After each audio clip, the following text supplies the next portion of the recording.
daripada Abdullah bin Busr radhiyallahu anhu.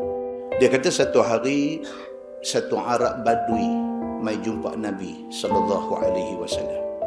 Badui ni tanya Nabi, dia kata, "Ya Rasulullah, man khairun nas?"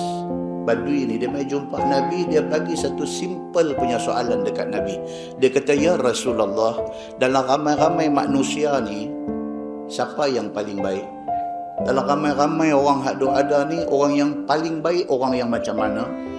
Qala Rasulullah sallallahu alaihi wasallam, "Man tala umruh wa hasuna amaluh." Yang paling baik ialah orang yang umur panjang, amal dia baik.